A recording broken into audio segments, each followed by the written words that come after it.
আজ আমি ঝটপট রান্না করছি 2 মিনিটেই গাজরের হালুয়া। তো প্রথমেই আমি তেল গরম করে কিছু গরম মশলা দিয়ে একটু গরম করে নিয়েছি, একটু ভেজে নিয়েছি। আর আগে থেকেই সিদ্ধ করে রাখা গাজরগুলো আমি ম্যাশ করে নিয়েছিলাম, সেটা অ্যাড করে দিলাম। এখন আমি সেটাকে ভালো করে একটু ভেজে নিয়েছি।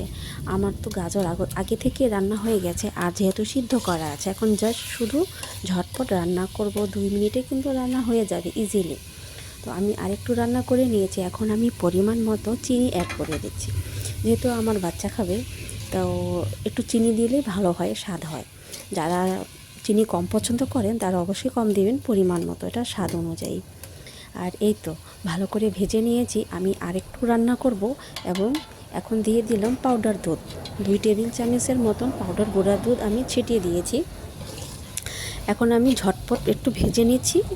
আর আমি সামান্য পরিমাণ একটু লবণ অ্যাড করেছিলাম, 1 চিমটি পরিমাণ, স্বাদ মতো। ওটা চাইলে দেওয়া যায়, নাও দেওয়া যায়। তো আমার মেয়ে কিশমিশ পছন্দ করে না, সেজন্য আর দিলাম না। আপনারা চাইলে সেটাও দিতে পারেন, খুবই স্বাদ হয়। তো এটাও কম স্বাদ হয়নি, মাশাআল্লাহ মাশাআল্লাহ, অনেক অনেক টেস্ট হয়েছিল। ঝটপট রান্না করেছি, এত যে স্বাদ হবে সেটা বুঝতেই পারিনি।